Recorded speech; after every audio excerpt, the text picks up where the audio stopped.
এই আরোর চাকরি গেল, চাকরি থেকে সাসপেন্ড। নির্বাচন কমিশন আগেই হুঁশিয়ারি দিয়েছিল ভুল নথি আপলোডের অপরাধে 7 এই আরো চাকরি থেকে সাসপেন্ড করলো সরাসরি নির্বাচন কমিশন। সরাসরি চলে যাব প্রতিনিধি সোমরাজের কাছে। সোমরাজ, বলা হয়েছে যে ধারা অনুযায়ী, আইন অনুযায়ী নির্বাচন কমিশন এই পদক্ষেপ করেছে। কোন ধারা অনুযায়ী, সেই ধারায় কি লেখা আছে?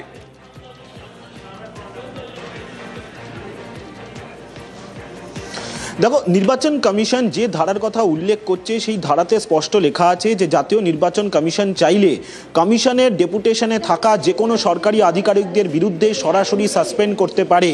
আর সেই ধারাই প্রয়োগ করা হয়েছে রাজ্যের 7 জন এইআরওর ক্ষেত্রে, যাদেরকে সরাসরি নির্বাচন কমিশন সাসপেন্ড করে দিল।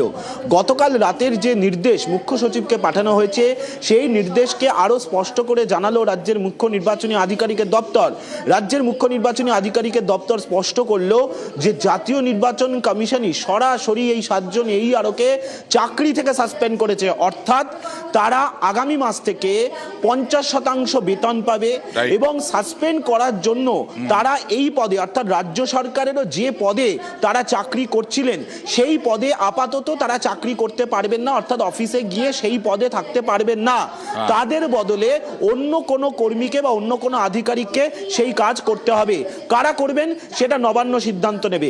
কিন্তু জাতীয় নির্বাচন কমিশন সরাসরি এই 7 জন এইআরওকে সাসপেন্ড করে দিয়েছে।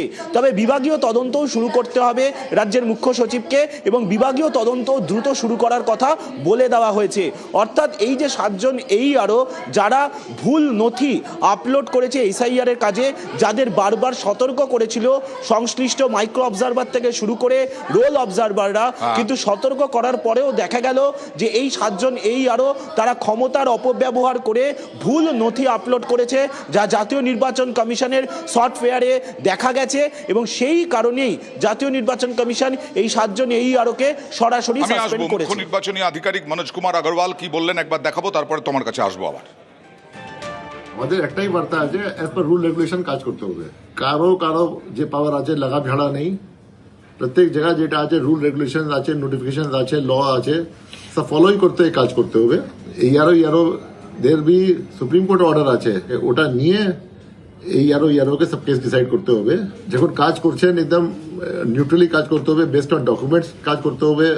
এখনো যত এন্ট্রি হয়ে গেছে ওটা রিভিউ করে নেবেন। Time is there up to 21st। সরাসরি সোমরাজের কাছে চলে যাবো। সোমরাজ, যা জানা যাচ্ছে এখনো পর্যন্ত কোনো রাজ্যে এরকম ভাবে সরাসরি নির্বাচন কমিশন সাসপেন্ড করেনি, সেক্ষেত্রে নজিরবিহীন ঘটনা। কিন্তু রাজ্য আর কমিশনের সংঘাত তো এবার আরো তুঙ্গে হবে।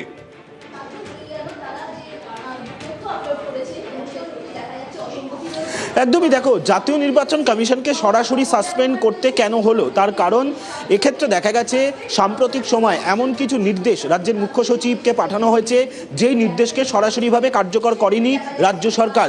সেই কারণেই জাতীয় নির্বাচন কমিশনের তরফে এবার সরাসরি সাসপেনশনই করে দেওয়া হলো আইনের প্রসঙ্গ তুলে। এবং সেক্ষেত্রে সুপ্রিম কোর্টে গত 2000 সালে একটি নির্দেশে রয়েছে, সেই নির্দেশকেও উল্লেখ করা হচ্ছে এই সরাসরি সাসপেন্ড করার কথার জন্য। সাসপেন্ড যে করা হয়েছে তার জন্য 2000 সালের একটি সুপ্রিম কোর্টের অর্ডারের কথাও উল্লেখ করা হচ্ছে। অর্থাৎ যেহেতু রাজ্য সরকারকে একাধিকবার বিভিন্ন ক্ষেত্রে জাতীয় নির্বাচন কমিশন নির্দেশ পাঠায় কার্যকরী করার জন্য, কিন্তু সেই নির্দেশ কার্যকরী করে না, একাধিক ক্ষেত্রে গড়িমসি হচ্ছে রাজ্য সরকারের তরফে।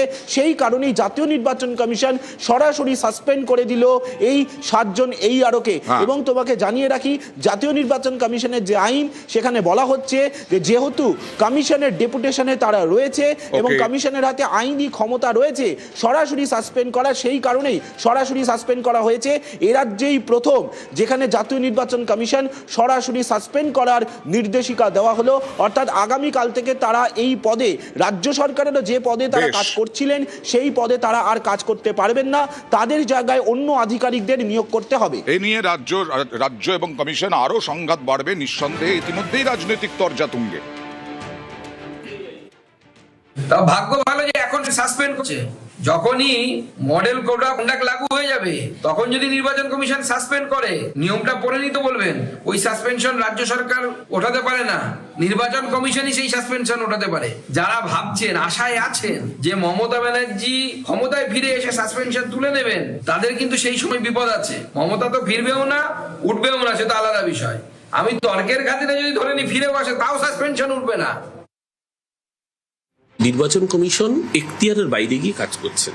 আমরা যুক্তরাষ্ট্রীয় কাঠামোকে সম্মান করি, তাই নির্বাচন কমিশন বলছে, রাজ্য অনেক ক্ষেত্রে সেই নির্দেশ মান্যতা দিচ্ছে, এটা শুধুমাত্র ভদ্রতার খাতিরে।